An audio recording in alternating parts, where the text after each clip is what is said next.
Welcome to Gamers Platform.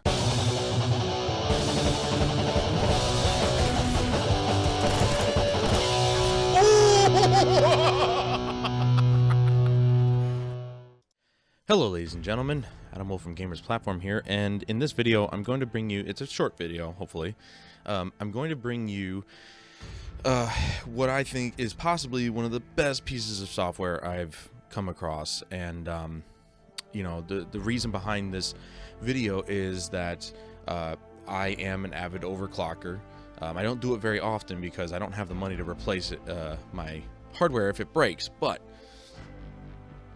if you are yourself an overclocking kind of person when it comes to CPUs at least, and you know the processes in which to go through and overclock your CPU, it's kind of a hassle. Okay, it's a lot of tweaking, a lot of restarting your computer, so on and so forth, and it's really just annoying. Which is why I'm happy to say that when my short time using Ryzen Master for AMD Ryzen processors, it's been phenomenal. I'm blown away by how easy overclocking has been made thanks to Ryzen Master. And part of the reason why I'm bringing this video, I know I just said the reason why, but another part is it was kind of fueled by when I was looking up some information on this piece of software. I went to a forums and some guy had asked a very legitimate question. Why is it that when I add the overclock with Ryzen Master and I restart my computer, the overclock is reset? And some jackass, Mr. Elitist on the forums decided to, instead of answering the question, he just decided to post, "Don't bother using Ryzen Master, it's a piece of garbage, just do it through the BIOS." It's like, shut the hell up, alright? The guy asked a legitimate question, you're gonna go on there and be a jackass. You should really just have your computer taken away. Like, what a dick, alright? I know how to overclock. Come at me, bro. I know how to overclock exactly, but I do like when the process is streamlined and made much easier. Now, of course, as I just mentioned, when you apply a overclock with using Ryzen Master, it is only temporary, basically for that moment that you are using your computer. Once you shut it off or you restart your computer, you have to reapply the overclock. However, what's nice about this stuff is that you can have profiles. So all different overclocks and everything like that, depending on what you want, you just select which profile you want, and you hit apply, bing, bam, boom, you're done. Which is why this is amazing. Now, I had my skepticisms because, you know, I'm used to having to do it in the BIOS and restart the computer, and everything just applies then. This applies outright. So you just select a profile, and it just, boom, you hit apply, and it activates the overclock. Now, when overclocking, you still have to take into consideration not only the speed at which you're wanting to overclock to, but the voltage that that's gonna be required for it. And you can also see your memory speeds and timings down here, which you can also tweak. I'm not a RAM overclocker. I hear it's much more complicated, and I haven't taken the time to learn it yet because, again, I don't have the resources to replace these things if I break them. So I'd rather go the safe route and do what I know, and that's, you know, CPU overclocking and a little GPU overclocking. I don't do that very much because my GPU was factory overclocked, so I'm not too worried about it. So I'm just going to show you guys real quick. I've got CPU-Z over here. I've got CPU ID's hardware monitor just to, you know, pull up different numbers. You can see the numbers for my graphics card. You got for each hard drive and solid state drive and stuff like that. And then you've got your processor right here and your motherboard right here. Obviously, we're going to be interested in the processor. You can see all the temperatures, how much power it's drawing overall. Right now, it's drawing a value of about 23 watts idle, basically. Well, not idle. I'm recording, but you know what I mean. And then how much each processor, you know, core and thread is utilizing. So we're going to be seeing those change every once in a while. And then, of course, I've got Windows Task Manager open just to show you that the clock speed has been changed. This, I mean, I wouldn't recommend this as a monitoring tool just because it's not as accurate as something like, you know, CPU-Z, which directly was made to monitor your computer, or same thing as Hardware Monitor Pro.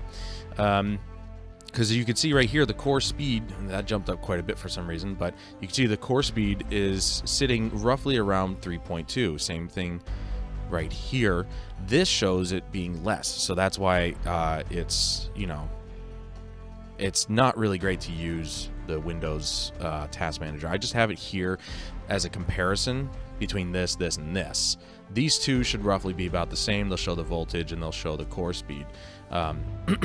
This will show the speed and utilization, stuff like that, but it doesn't really show, as far as I can see, the voltage or anything like that that's being used. So for right now, I'm actually going to show you guys a bench of the processor right now. Okay, it's gonna test the multi-threaded processes, and it'll test the single-threaded processes.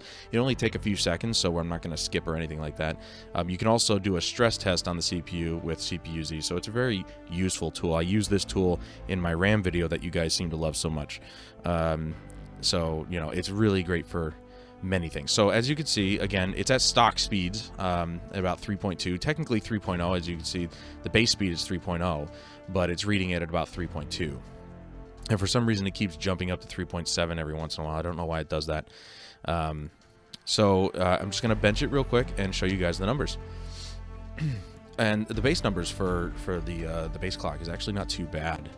We're going to be up in the 3800 score for the multi-thread test, and we're onto the single thread already, and we're going to sit pretty at around 354. Okay, so these are the numbers right here. You can see we got a 3850.9 for multi-thread and 354.3 for single thread.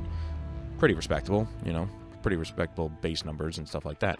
Now, the clock that I'm going to be applying is on my first profile. It's going to be a 3.7 overclock, so 5 to 700 megahertz overclock at 1.3 volts. All this is doing, I'm not going to really show you how to overclock, but it's basically just a balance between the frequency and the voltage. The higher you go, the more voltage you need, so you kind of have to play around with it. If people really want to, I'll do a comprehensive attempt. I'll attempt an overclocking guide, but it's not going to be great. I'm not that smart. Anyway, so we're going to apply this overclock, and then we'll see if there actually is, if it was actually applied, and you can see real world improvements, you know, temporarily for the time that you're using your computer. So we're going to apply this right now. Boom. Profile 1 apply successful. And you can see in Windows it says that it's at 3.5. Well, it's at 3.5 idle. But when you go back to CPU-Z, you see that it's at 3692.52 megahertz, or about 3.7. Okay, and if you know math, if you take the next number in line, it kind of rounds it up to 3.7. You know what I mean? And the voltage is sitting at 1.296. So again, numbers fluctuate when you do things, but I mean, you know, it's going to hit. That's the peak. 3.7. That's the peak we're looking at.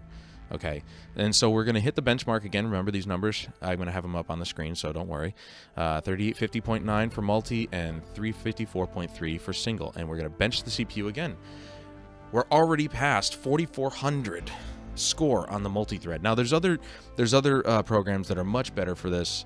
Cinebench I've used in the past is quite good, and but we're not really trying to stress the CPU. We're just trying to get, and it is a benchmark, but it's a stress benchmark as well. And this CPU-Z is a very quick benchmark to give you a rough idea as to what your computer will be capable of on a particular overclock. So as you can see, the benchmark is now up to 4439.8 on the multi-thread and the 409.5 on the single thread.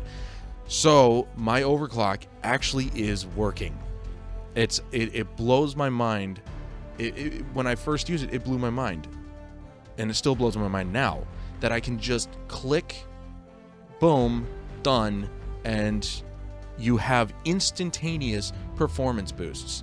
Okay, no going into the BIOS and dealing with all the complex, abbreviations and numbers and stuff. You just go in here, you can see here's the speed, here's the voltage, change this, done. And you can even, change the frequency of each individual core, which is crazy.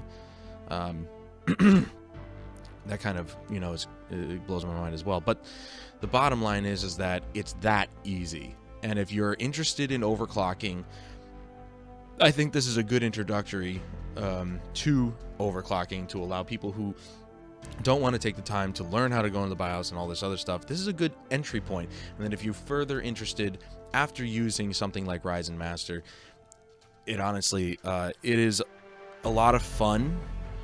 And you do learn a lot when you do it the other way. But in this case in particular, if you want extra free performance, this is a good way to do it. Again, it's only for Ryzen processors, I believe all of them. Okay, so you don't have to worry if you have a Ryzen 3 or a Ryzen 7. You can do it on all of them. I may be wrong. There's probably a compatibility list somewhere saying, hey, it's only available for Ryzen 5 and 7. If you know, let me know down in the comments below.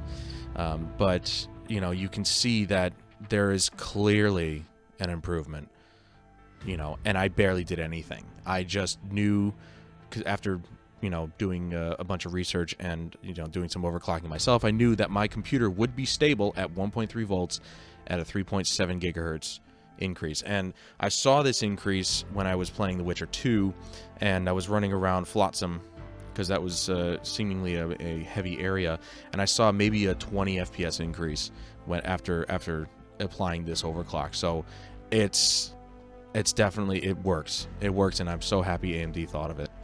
But that's going to do it for me today, guys. If you found this video helpful, give it a thumbs up. If you didn't, a thumbs down. Definitely subscribe for more content, and I will see you guys in the next video.